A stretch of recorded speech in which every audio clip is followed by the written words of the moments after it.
Hello, I'm Bunnery. I'm Bread Mower. And this is IFXtra. So, how are you all coping with the heat? How much heat have you got? We've had record-breaking temperatures in this country. Twice, 2 days in a row, if not yesterday probably as well. Like, we're not used to like temperatures in the 30s at all, are you at all? No. It's not good. Can't sleep. We haven't got aircon apart from a portable unit, which is good. That lives in the office, so. But yeah, it's been a bit of a nightmare. And trying to keep the cats cool, that's hard, isn't it, as well? Yeah. Anyway, how have you been doing? Let us know. What have you been up to in this heat? Sweating.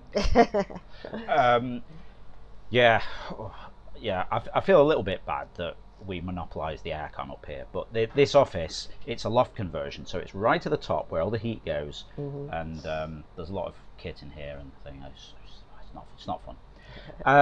Yeah, so I'm hot even with this thing on. I might hook up a pipe to it and set it to run as like a dehumidifier for a bit, because I think that's what the problem really is. Yeah. It is too. Yeah. Anyway. I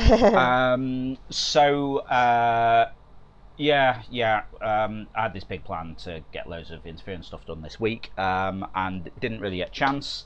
Partially because we had to do some prep around potentially getting a new client for some dev work, which pays the bills. Which pays the bills. So we have to pursue these things. But yeah, I was hoping to sort of go ham on interference this week, and it didn't really happen, unfortunately. Yeah. But these small incremental bits we're doing, it'll all add up eventually, and we'll get there.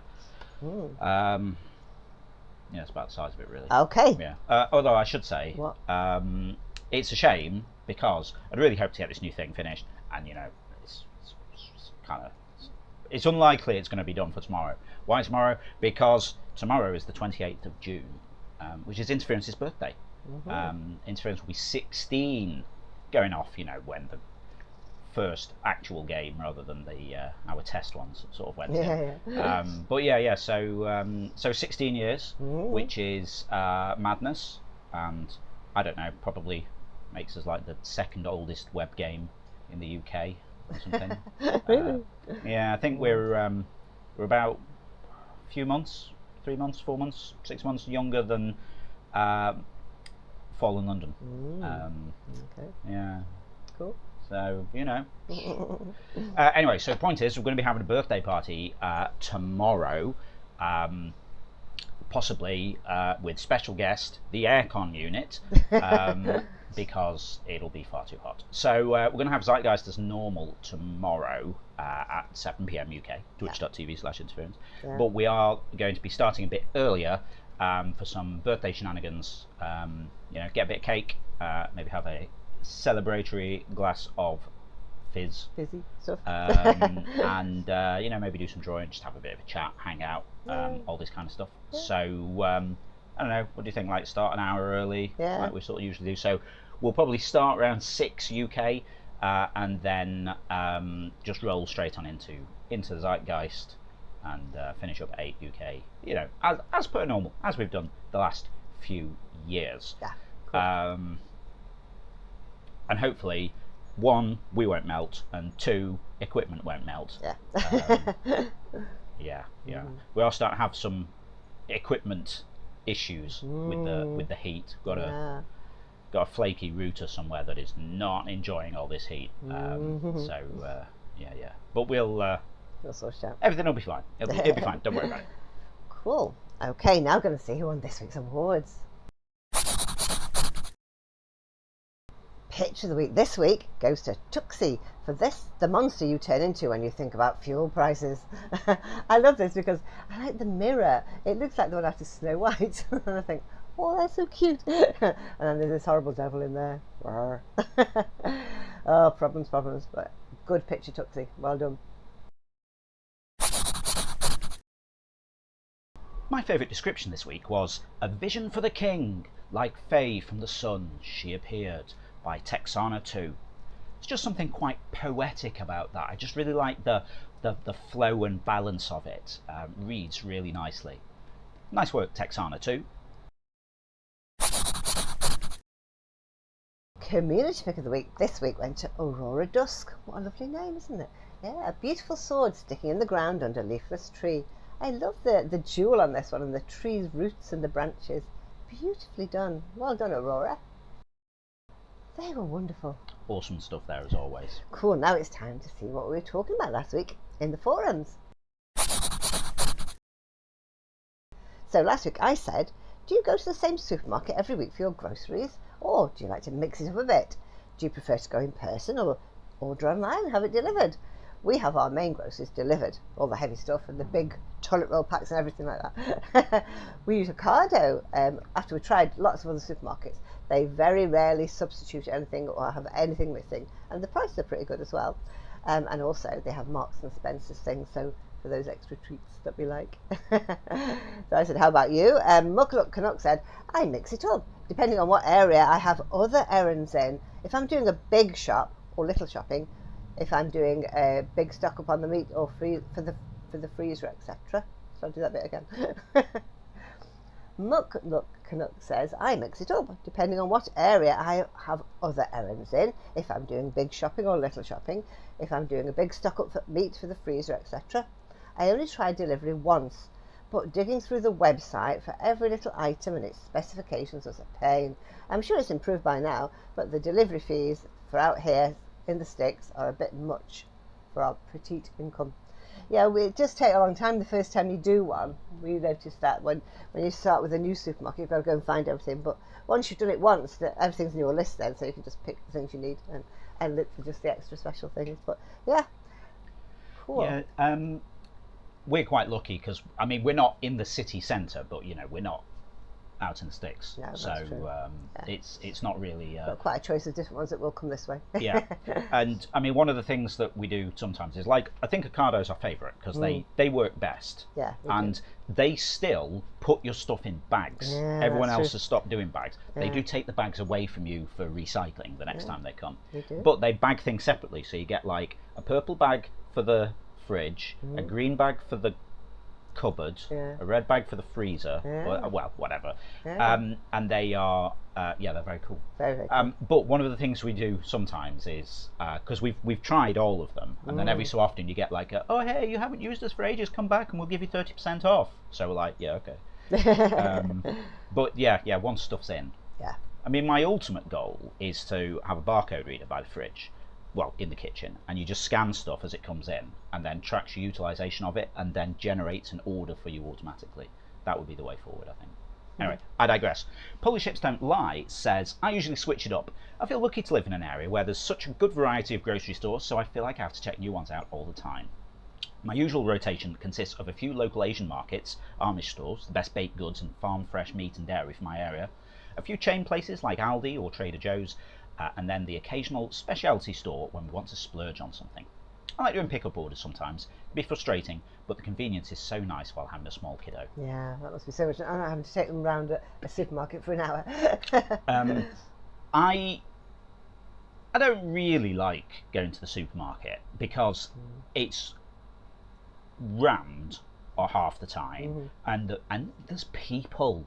You know, and you're trying to get somewhere, and then someone's just like parked up in the middle of the thing, blocking everything with having a trolley. A chat with their friends that they've met. I mean, as much as it was, I mean, to use the accurate phrase, buttock clenchingly terrifying, I think the only time I've enjoyed going to the supermarket was during COVID, because there was a strict number of people in there.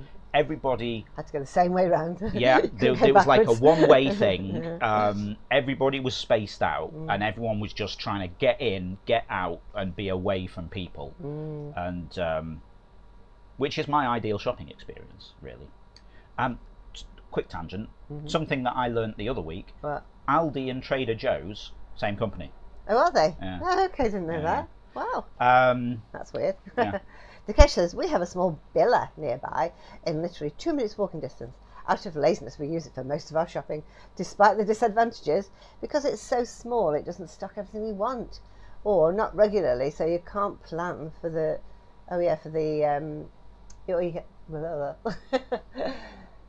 but not regularly, so you can't plan for it. I especially miss silken tofu and the organic vegetables and meats that are very hit and miss. And because it's a biller, many things are needlessly expensive, much more than the other brand stores. For example, weirdly, their sea salt costs double as much for half a kilo than Spa charges for 1 kilo. Since I like to use sea salt for bathing or post-shower rinsing, I try to get the Spa salt wherever possible. Occasionally, my husband goes for a walk to one of several different supermarkets about 1 kilometre distance, where I do a little shopping on the way home from work.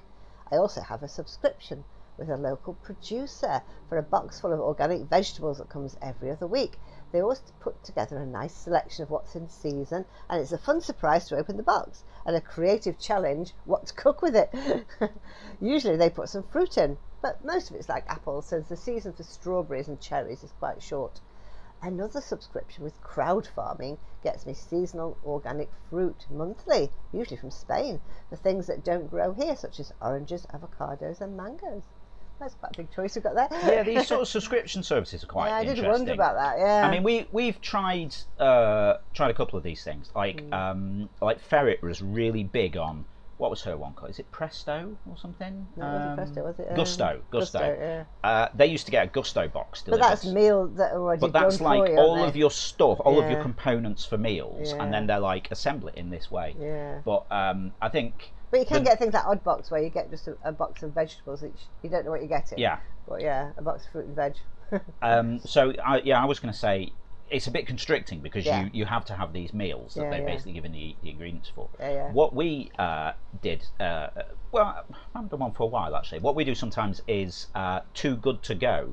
You know, this thing where it's like an app that shows places nearby you that have food that's short life. You know, so they're about to go out of date, so they can't sell it, and it's going to go in the bin. So would you like it for a couple of quid or whatever? So you can like it's usually very fresh stuff like bread and meat and all that kind of thing. Yeah, perishable things. But yeah, sometimes we've done one of those. We did one. Was it the like, you know, the corner shop attached to that petrol station down there? Anyway, we went and we ended up with a massive bag of stuff and like all kinds of random things, pies, but like loads of veg and stuff. I mean, we did one at Morrison's once, and we got more bread than I've ever seen in a kitchen in my life. A pallet of bread at the end of the day. And we ended up just freezing loads of it. Half the freezer was just full of all this bread. Well, since you've been gluten free, we haven't really done it because a lot of it is like gluten-y stuff. Pies and breads and cakes and donuts and but that's a really good system because it's, like I say, it's stuff that's going to be thrown away if no one takes it. Like Greg's do it as well, because they cook things and have them warm, so they've got to get rid of them by the end of the day. So at the end of the day, they just give loads of it. For non-UK people, like a bakery.